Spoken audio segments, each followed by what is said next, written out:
There's a difference between earning $100 on the side once and having a side income stream. And it's not the difference most people think.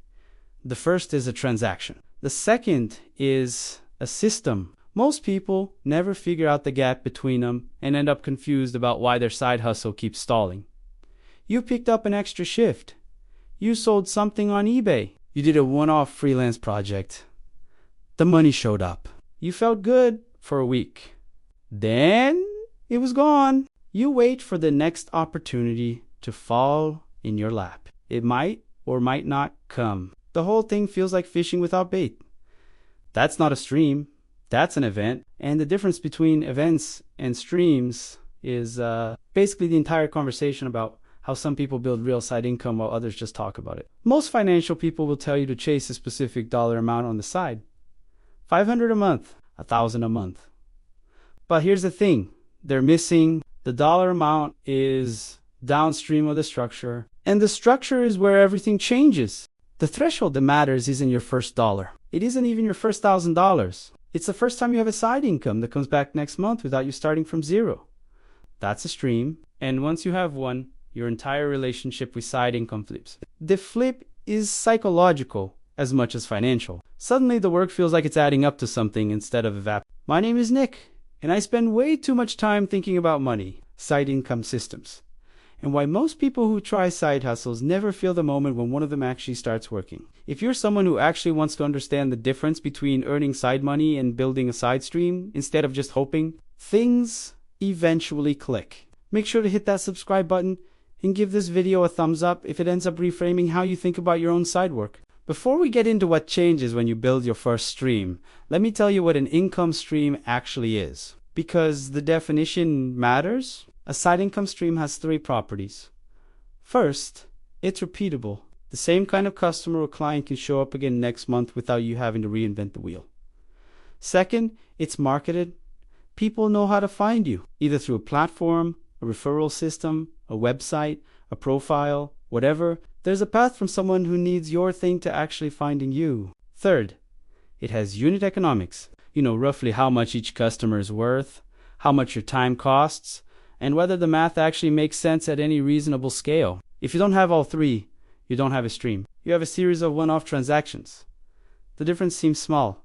It's enormous. A lot of people skip this distinction entirely and end up running on a treadmill for years without ever realizing they could have been building something instead. Here's why the difference matters. According to Bankrate's 2025 Side Hustle Survey, the median side hustler makes around $200 per month. The average makes around $885. Roughly 10% make over $1,000 a month. The gap between the median and the top 10% is almost entirely about structure. The high earners aren't smarter. They aren't even working more hours. They just have streams. The median earners are doing transactions. Two people can spend the same 10 hours a week on side work and have wildly different results. The one with the stream might make $1,200 a month. The one without might make $150.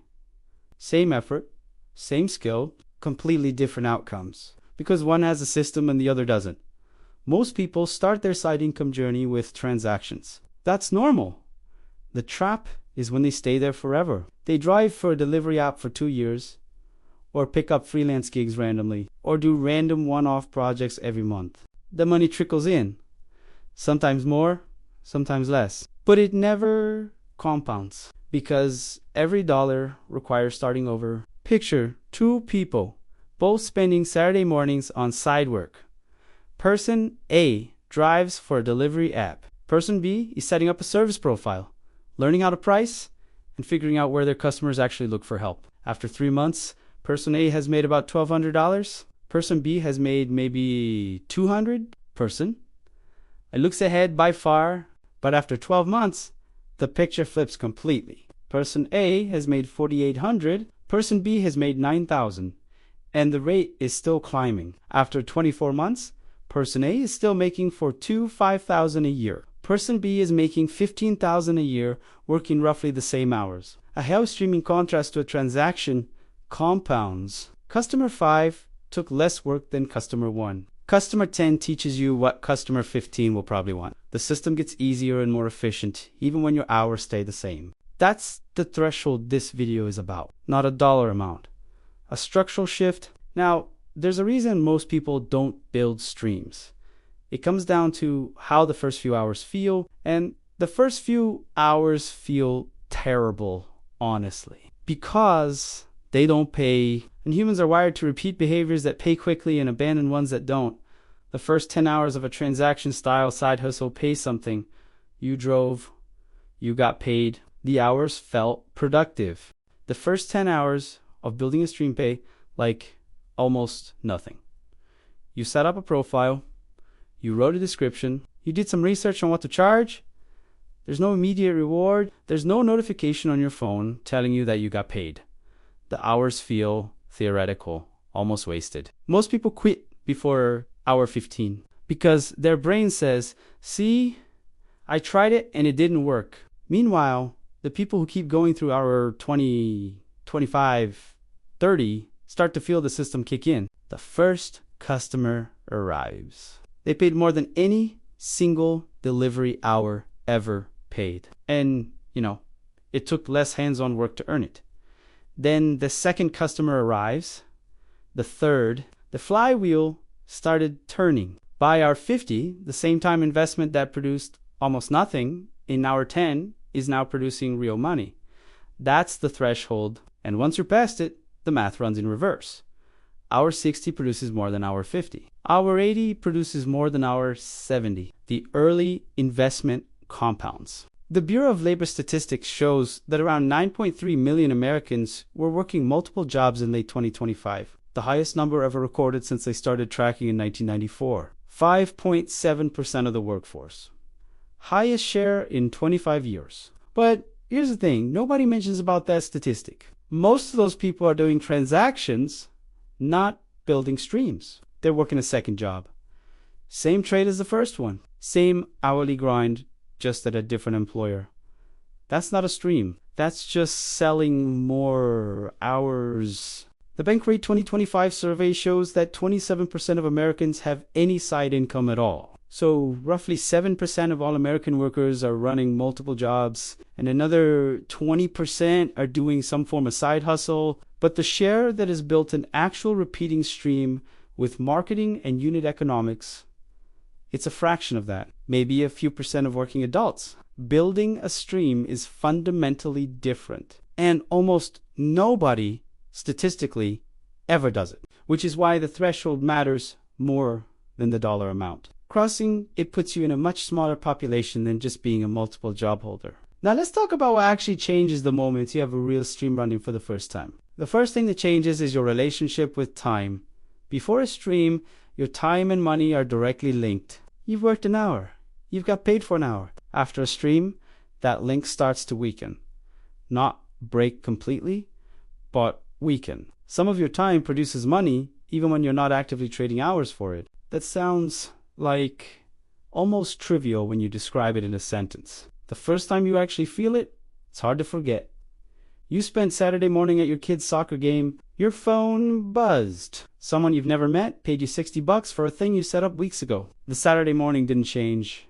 Your kid still played soccer, but your bank account moved without you actively trading hours for it. That moment is the threshold, not the dollar amount. The realization that the Tantimani equation just got more flexible. The second thing that changes is your mental model of your own value. Before a stream, your worth is whatever your employer decided to pay you. After a stream, your worth has two reference points, the employer's number and the market's number. And those two numbers are usually different. Usually, the market pays more, especially for skilled work. The reason your employer pays less is that they've already paid for benefits, infrastructure, training, and the cost of, being a stable counterparty. The market doesn't pay for any of that. It just pays for the work. Once you've felt that difference, you can't unfeel it. You will look at your paycheck differently. You will look at your raise conversations differently. You will probably even look at your career path differently. Not because you're going to quit, but because you finally understand the real economics of your skill. The third thing that changes is your tolerance for workplace nonsense. Before a stream, every difficult conversation at work feels existential. You can't push back too hard. You can't say no. You can't escalate because losing this specific job is losing your only income. After a stream, even a small one, those same conversations feel different. You can speak more honestly. You can decline things that don't make sense. You can pause before agreeing to take on extra work. You don't have to make a scene. You don't have to do anything dramatic. You just stop performing fear as a default state. The stream isn't replacing your salary. Not even close. A few $100 a month doesn't pay your mortgage. But the stream is replacing your fear. And fear is a much more expensive thing to carry around than most people realize. The economists call this option, the ability to make decisions based on what you actually want instead of based on what you can't afford to lose. You don't need to use the optionality, you just need to know it exists. That alone changes how you behave in every meeting, every email, every negotiation. But here's the part that most people completely miss. And it might be the most important point in this entire video. Building your first stream isn't really about the money. It's about graduating from the consumer economy into the producer economy. For most adult Americans, this transition never happens. They earn money from one employer and spend it across dozens of businesses. Every transaction in their life is them paying someone else.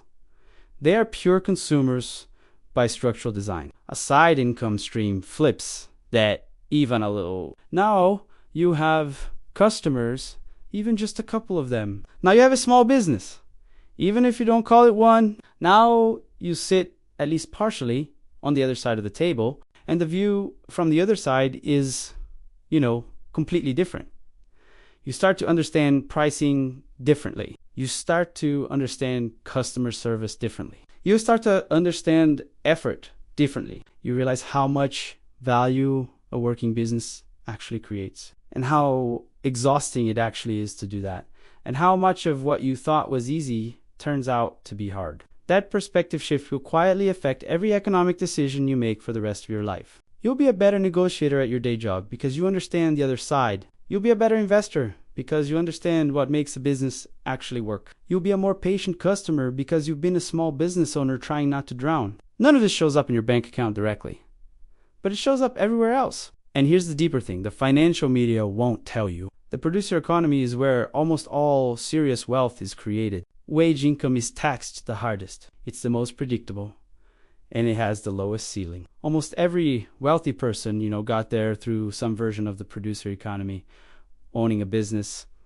owning real estate that generates income, owning stock in companies that generate cash. Note that even owning stock counts as being on the producer side because you own a piece of a company that makes money for you while you sleep. That's the producer ladder, just in its most passive form. Building your first stream doesn't make you wealthy, but it puts your foot on the first rung of the ladder that actually leads somewhere. The wage ladder leads to a comfortable retirement.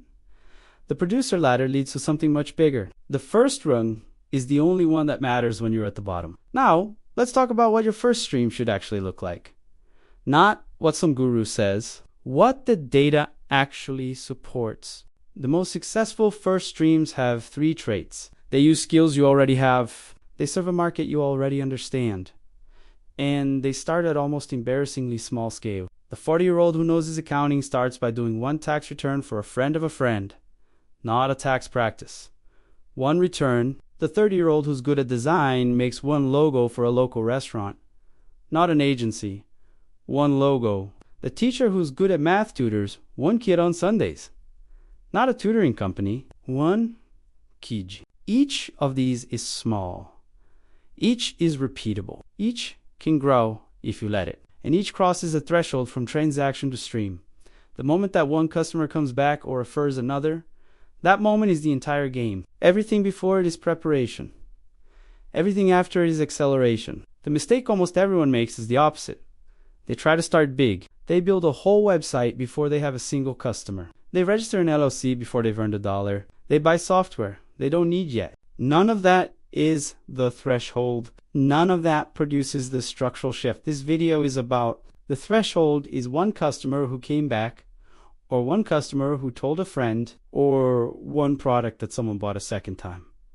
That's it. Once that happens, you have a stream. Before that happens, you have a hobby with an invoice attached. Look, building your first stream isn't going to fund your retirement. It's not going to let you quit your job. It's not even going to be that impressive to talk about at parties.